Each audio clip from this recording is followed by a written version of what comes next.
Okay, अस्सलाम वालेकुम। कैसे स्टूडेंट? ठीक है, खैरियत है। चले जी, हम आते हैं डायरेक्ट बगैर टाइम ज़ाय किए। चैप्टर नंबर 5 है हमारे पास और प्रॉब्लम नंबर है 3। ठीक हो गया जी। बहुत आसान सवाल है और आप आसानी से समझ सकते हैं।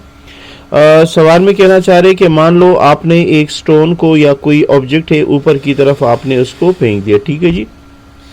चले जी, मैं ज़रा अच्छा बना लूँ ताकि बच्चा एंजॉय करे इसको। मान लो ये मेरे पास यहाँ से मैंने क्या किया, मैंने यहाँ से एक ऑब्जेक्ट के ऊपर फेंक दिया और मान लो वो यहाँ तक आ सकता है।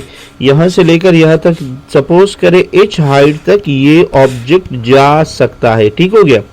आपसे सवाल करना चाह रहे, बताओ कि अगर ये ज़मीन से उस पॉइंट पर पहुंचे जहां पर ये अपना 1/3 काइनेटिक एनर्जी लॉस्ट करे, तो बताओ ये जो जमीन से वहां तक हाइट है वो h की शक्ल में एक्सप्रेस करो।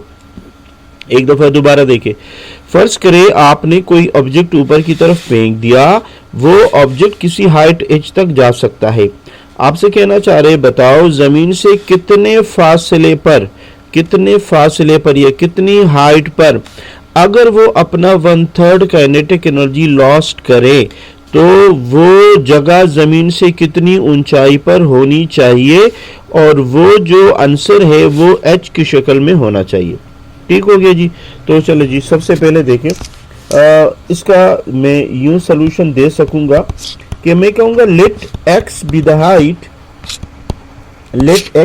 Height where the object lost 1/3 of its kinetic energy। मान लो x वो हाइट है जहां पर वो अपना 1/3 काइनेटिक एनर्जी लॉस करे। According to the law of conservation of energy lost, so lost in kinetic energy is equal to gain of potential energy. अब बात हो रही इसी पॉइंट की। ठीक है जी। अब जरा देखिए, लॉस्ट कितनी, यहां से यहां तक कितनी लॉस्ट हो गई kinetic energy? 1/3 of kinetic energy. और गेन कितनी है? वेट और height from the ground, height from the ground. ठीक है ना। अच्छा जी, but we no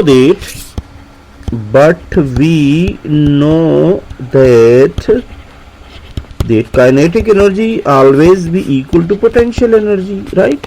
So it means मैं यहाँ लिख सकता हूँ 1/3 into potential energy, and this is also potential energy but at a height of x।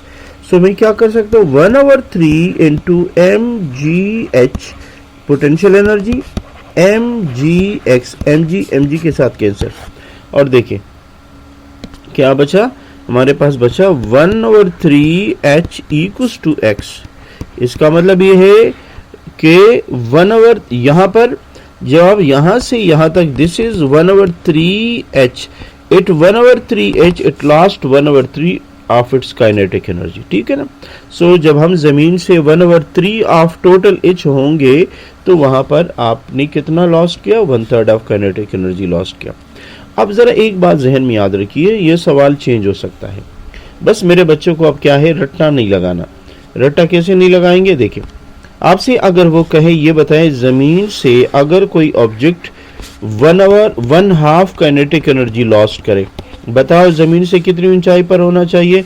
तो सिंपल सी बात है, वहाँ तक जो हाइट है वो होगी 1/2 h। अच्छा जी, अब आपसे एक और सवाल करें। मान लो आपसे कहेगा कि मान लो ये एक जगह है जहां पर फर्ज करें काइनेटिक एनर्जी लॉस्ट है। मैं ये कहूँगा कि ये 1/2 से ज़रा ज़्यादा है। ठीक है ना। तो फर्ज करें यहाँ पर आपके पास है मान लो 80% आपने लॉस्ट किया, तो 80% से ही एच भी क्या होगी? वो भी 80% ही लॉस्ट होगी। यानी इसका मतलब ये है कि ये जितना h होगा उतना ही लॉस्ट काइनेटिक एनर्जी होगी। देखिए ना, 1/3 तो ये भी 1/3। काइनेटिक एनर्जी अगर 2/5 है तो हाइट भी 2/5 होना चाहिए। ठीक है ना। तो आई थिंक सो मैं आपको समझा सकूंगा। सिर्फ और सिर्फ आपको ये ख्याल रखना है कि जितना लॉस्ट काइनेटिक एनर्जी में होगा वही नंबर आपके पास हाइट में आना चाहिए।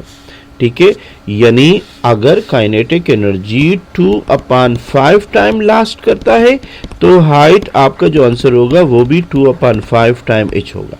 ठीक है, बस सिंपल सी बात है। आई थिंक सो मैं आपको समझा चुका हूँ। ठीक है जी, चलिए जी, ओके, थैंक यू, अल्लाह हाफिज़।